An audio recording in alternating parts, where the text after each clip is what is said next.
Dante O'Neill, salut, merci d'être avec nous. Oui, salut, ça me fait plaisir d'être de nouveau avec toi.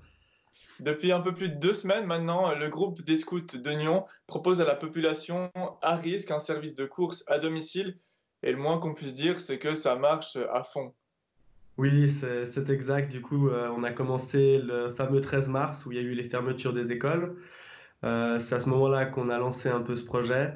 Et depuis, comme le virus, on voit une croissance exponentielle de nos demandes, avec maintenant aujourd'hui 131 livraisons effectuées et un pic ce samedi de 41 livraisons.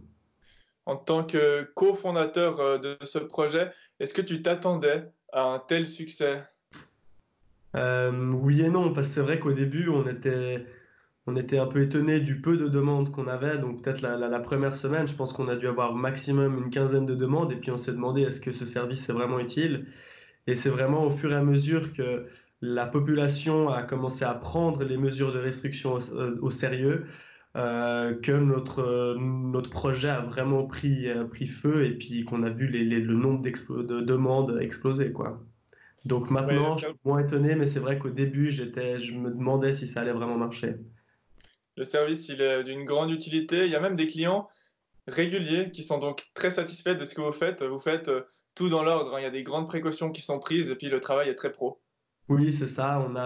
On a plusieurs maintenant clients qui reviennent vers nous et qui donc font plusieurs commandes chaque semaine. Ils font des commandes parce que nous, on limite le nombre d'articles qu'ils peuvent acheter. Ça les oblige un peu à chaque semaine à faire de nouvelles commandes. Et puis, ils nous font confiance maintenant.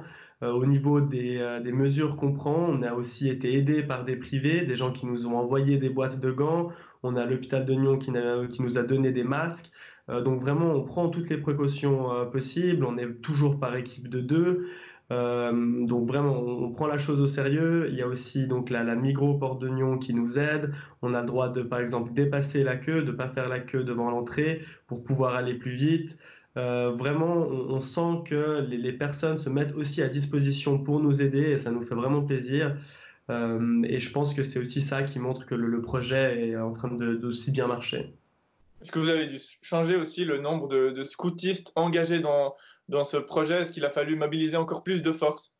Oui, oui, alors effectivement, c'est quelque chose qu'on a dû faire en fait parce que on s'est rendu compte que la quinzaine de responsables, on n'allait pas être assez pour pouvoir répondre à cette demande. Et donc, ce qu'on a fait, et aussi en fait, c'est pas seulement notre initiative, mais c'est des personnes qui nous ont contactés en nous disant, j'ai vu ce que vous faites, ça nous intéresse de venir vous aider, et qui nous ont directement contactés. Et donc, avec tout ça, en fait, on a réussi à créer une équipe qui, en fait, sur un groupe WhatsApp, on les contacte dès qu'on a besoin de gens. Et eux nous répondent, nous disent je suis disponible, j'ai ma voiture, etc. Et on a mis tout un système en place pour les intégrer le plus facilement au projet. Eux, ils viennent à notre, du coup, concrètement, ils viennent à notre local, ils prennent les gants, les masques, on leur explique exactement ce qu'ils doivent faire. Ils vont à la Migros, ils font les courses. On a toujours là-bas un responsable qui paye en fait les courses et ensuite ils partent livrer et ils reviennent au local. Donc vraiment, pendant ces 2 semaines, on a réussi à mettre sur place une organisation qui fonctionne vraiment bien. Tu parlais de quelques 41 commandes pour ce week-end seulement.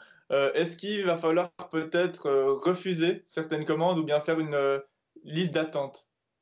Alors c'est ce qu'on commence à se demander parce que on a eu par exemple en fait 41 commandes comme tu viens de le dire samedi et puis aujourd'hui on en a eu seulement 12. Donc ce qu'on va devoir faire probablement c'est répartir les commandes. Les gens sont habitués à faire leurs courses le samedi. Gentiment on va devoir leur dire bah, malheureusement samedi on peut pas vous livrer vos courses. On peut seulement le lundi, on a encore de la place. Et puis si ça continue à augmenter, oui malheureusement on va devoir trouver des solutions peut-être avec d'autres associations. Moi, je sais que par exemple, la commune de Nyon, on travaille avec eux. Et puis, eux, très intelligemment, ce qu'ils font, c'est que d'abord, ils cherchent des bénévoles qui sont plus proches des personnes à risque qui demandent de l'aide. Et puis, nous, en fait, on est un petit peu la bassine de récupération, c'est-à-dire que pour toutes les personnes où ils trouvent pas de bénévoles qui peuvent les aider, ils les envoient chez nous, ce qui fait que nous, on n'est pas surchargés. Donc, je pense qu'avec des méthodes comme ça, on va réussir à aider tout le monde. Et ce qu'il ne faut pas oublier aussi, c'est que ben, tu es étudiant, donc ça ne doit pas te prendre 100% de ton temps, hein. Et puis c'est un service bénévole, donc il faut savoir gérer aussi les deux. Tu ne peux pas t'engager à 100% là-dedans. Ah, c'est sûr, surtout que moi, gentiment, je vais aussi avoir mes examens qui vont approcher, etc. Donc, je vais devoir aussi me pencher là-dessus. Pour l'instant, j'arrive encore à faire la balance entre les deux, mais c'est vrai que c'est une question que je vais quand même devoir commencer à me poser, que toutes les personnes qui travaillent avec nous, parce que tous les scouts, on est tous des étudiants ou en apprentissage, donc on a aussi ces obligations et puis il va falloir ouais, qu'on fasse la part des choses. Pour finir, rappelle-nous juste le processus de commande et de livraison. On peut commander un peu quand on veut, si je ne m'abuse, et puis la livraison, il y a des jours précis.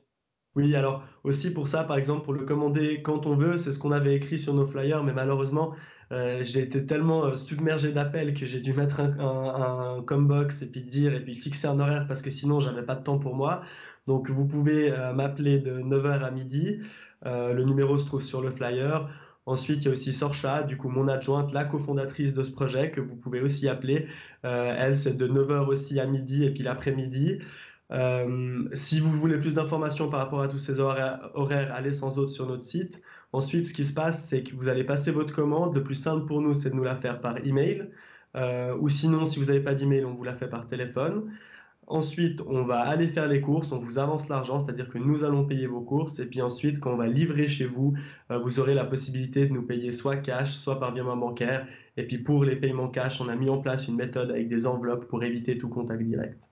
Finalement, les livraisons, ça se passe quel jour? Et les livraisons, merci, j'avais oublié de mentionner ça. Les livraisons, ça se passe le lundi, mercredi et samedi. Donc, on a ces 3 jours où on vous livre. Allez, on espère que la courbe, elle va suivre un petit peu la courbe du virus, hein, qu'elle va maintenant commencer à s'aplatir. Ça ferait du bien pour tout le monde. On l'espère aussi, oui, oui, ça nous ferait du bien. Et puis après, nous, comme on l'a dit, on est là pour aider. Et puis pour l'instant, on est vraiment très motivés. Mais pour tout le monde, pour notre économie, pour notre société, je pense qu'il faut absolument que les gens prennent ces mesures de précaution au sérieux pour que cette courbe puisse s'aplatir. Merci beaucoup, Dante, et bonne suite pour ce projet. Merci à toi, Joël.